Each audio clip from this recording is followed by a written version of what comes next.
নমস্কাৰ সকলোকে পাৰুলছ কিটচেন চেনেললৈ স্বাগতম জনাইছোঁ। ৰঙালী বিহুৰ শুভেচ্ছা জনাই আজি মই আপোনালোকলৈ আগবঢ়াইছোঁ তিলৰ লাড়ুৰ এটা ৰেচিপি। মই তিল লৈছোঁ প্ৰায় আধা কেজিমান। তিলখিনি মই প্ৰায় ৩-৪ ঘণ্টামান সময় তিয়াই ৰাখিছোঁ। ৩-৪ ঘণ্টামান তিওৱাৰ পিছত হাতেৰে তিলখিনি মোহাৰি চফা কৰি লৈছোঁ। এনেদৰে হাতেৰে মোহাৰি দিলে তিলৰ কলা ৰংটো অলপ আঁতৰি যায়। তাৰপিছত মই তিলখিনি ৰ'দত শুকুৱাই লৈছোঁ। ৰ'দত শুকুৱাই এতিয়া মই তিলখিনি ভাজি ল'ম। মই মিডিয়াম ফ্লেমত দি লৈছোঁ। তিলখিনি মিডিয়াম ফ্লেমত দি ভাজি লৈছোঁ। লগতে ইয়াতে অলপ প্ৰায় আধা বাতিমান বগা তিলো মিক্স কৰি দিছোঁ। তিলৰ লাড়ুকেইটা দেখিবলৈ ধুনীয়া হ'ব। এতিয়া মিডিয়াম ফ্লেমত তিলখিনি ভাজি আছোঁ। তিলখিনি যেতিয়ালৈকে ফুটিবলৈ নধৰে তেতিয়ালৈকে ভাজি থাকিব লাগিব। আৰু তিলখিনি ভাজি হ'লে এটা ধুনীয়া গোন্ধ ওলায়। সেই গোন্ধটো হ'লেই জানিবই লাগিব যে তিলখিনি ভাজি হৈ গৈছে। এতিয়া মোৰ তিলখিনি ভাজি প্ৰায় হৈয়ে গৈছে। তিলখিনি ফুটিবলৈ ধৰিছে। এতিয়া তিল ভজা গোন্ধ ওলাইছে। তিলৰ পৰা ধুনীয়া গোন্ধ এটা ওলাইছে আৰু হাতেৰে মোহাৰি চাইছোঁ তিলখিনি ভাঙি গৈছে। লগে লগে মই গেছটো অফ কৰি দিছোঁ আৰু অফ কৰি এখন কাঁহীত তিলখিনি উলিয়াই লৈছোঁ। অলপ মেলি দিছোঁ যাতে সোনকালে ঠাণ্ডা হৈ যায়। ফেনৰ তলতো তিলখিনি ঠাণ্ডা কৰি ল'ব পাৰোঁ। এতিয়া গুড় লৈছোঁ। গুড় মই এপোৱামান লৈছোঁ। গুড়খিনি প্ৰথমে ৰুকি লৈছোঁ। গুড়খিনি ৰুকি ল'লে সোনকালে গলি যাব, নহ'লে বহুত সময় লাগে। কটাৰীৰে গুড়খিনি সৰু সৰুকৈ কাটি লৈছোঁ। গুড় প্ৰায় এপোৱামান লৈছোঁ। আধা কেজি তিলত মই এপোৱা গুড় লৈছোঁ। গুড় বেছি দিয়া নাই। এতিয়া গুড়খিনি ৰুকি হৈ গৈছে। কেৰাহী এটাত গুড়খিনি এতিয়া মই পগাই ল'ম। কেৰাহীত গুড়খিনি দি দিছোঁ আৰু সামান্য পৰিমাণৰ পানী দিছোঁ। পানী বৰ বেছিকৈ দিব নালাগে। এতিয়া গেছটো ল' টু মিডিয়াম ফ্লেমত দি লৰাই আছোঁ।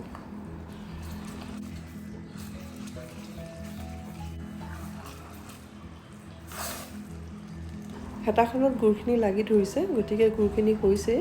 মই দুটা আঙুলিৰে গুড়খিনি টানি চুই চাইছোঁ, আঠা আঠা হৈছে আৰু এডাল তাৰৰ দৰে হৈ গৈছে।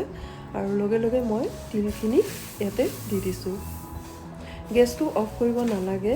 গেছ চিমাৰত দি দিব লাগিব, একেবাৰে কমাই দিব লাগিব গেছটো। এতিয়া প্ৰথমে অলপ তিল দিলোঁ আৰু বাকী তিলখিনিও মই ইয়াতে দিয়ে দিম।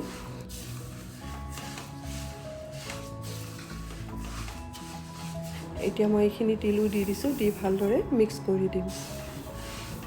গুড় কমাই দিছোঁ কাৰণ মই ইয়াত মিল্ক মেইড ব্যৱহাৰ কৰিম। এতিয়া প্ৰায় আধা টিনমান মই ইয়াতে মিল্ক মেইড দি দিছোঁ। মিল্ক মেইড দিলে তিলৰ লাড়ুকেইটা খাবলৈ বহুত সোৱাদ লাগে আৰু লাড়ুকেইটা টান হৈ নাযায়। তিলৰ লাড়ু সাধাৰণতে বহুত টান হৈ যায়। যদি গুড়ৰ চিৰাপটো বনাওঁতে অলপ বেছিকৈ উতলোৱা হয় তেতিয়া তিলৰ লাড়ুকেইটা বহুত টান হৈ যায়, কামুৰিবলৈ অসুবিধা হয়। সেইকাৰণে মই ইয়াতে মিল্ক মেইড অলপ দিছোঁ আৰু লগতে এচামুচ গৰু ঘি দি দিছোঁ। গৰু ঘিটো অপশ্যনেল হয়, নিদিলেও হয়, কিন্তু গৰু ঘিউ দিলে লাড়ুকেইটা অলপ কোমল কোমল হৈ থাকে। বাহিৰখন ধুনীয়া হয়, টান হয়, কিন্তু ভিতৰখন জুচি হয়। এতিয়া কম জুইতে মই তিলখিনি লৰাই আছোঁ। তিলখিনি লৰাই থাকোঁতে যেতিয়া কেৰাহীটোৰ পৰা এৰি অহা যেন লাগে তেতিয়াই তিলখিনি মই কাঢ়ি থৈ দিম। এতিয়া কাঁহী এখনত মই তিলখিনি উলিয়াই লৈছোঁ। তিলৰ লাড়ু সাধাৰণতে গৰমে গৰমে বনায়, কিন্তু এনেদৰে যদি বনোৱা হয় তিলৰ লাড়ুকেইটা সম্পূৰ্ণ ঠাণ্ডা হোৱাৰ পিছত বনাবলৈ বেছি সুবিধা হয় আৰু টান হৈ নাযায় সোনকালে। এতিয়া মই তিলৰ মিশ্ৰণখিনি সম্পূৰ্ণ ঠাণ্ডা হ'বলৈ দিম নিজে নিজে। ফেনৰ তলত নথওঁ, নিজে নিজে ঠাণ্ডা হ'বলৈ দিছোঁ। ঠাণ্ডা হোৱাৰ লগে লগে লাড়ুকেইটা বনাব লাগিব। মই হাতত অলপ ঘি সানি লৈছোঁ। ঘি সানি চামুচেৰে অলপ অলপ লৈ লাড়ুকেইটা বনাই যাম। তিলৰ লাড়ু বনাওঁতে বেছি প্ৰেছাৰ দিব নালাগে। লাহে লাহে তিলৰ লাড়ুকেইটা বনাব লাগে। নাৰিকলৰ লাড়ুৰ দৰে বেছিকৈ হেঁচি দিব নালাগে।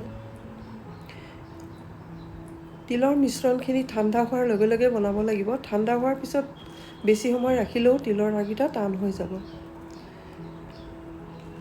আশা কৰিছোঁ আপোনালোকে ৰেচিপিটো ভাল পাইছে। যদি ভাল পাইছে লাইক কমেণ্ট শ্বেয়াৰ কৰিব আৰু ছাবস্ক্ৰাইব কৰিবলৈ নাপাহৰিব। এনেদৰে তিলৰ লাড়ু বনাই ট্ৰাই কৰিব পাৰে। নজনাসকলেও তিলৰ লাড়ু সহজতে বনাব পাৰিব এনেকৈ যদি বনায়। ভিডিঅ'টো সম্পূৰ্ণকৈ চোৱাৰ বাবে সকলোকে ধন্যবাদ জনালোঁ।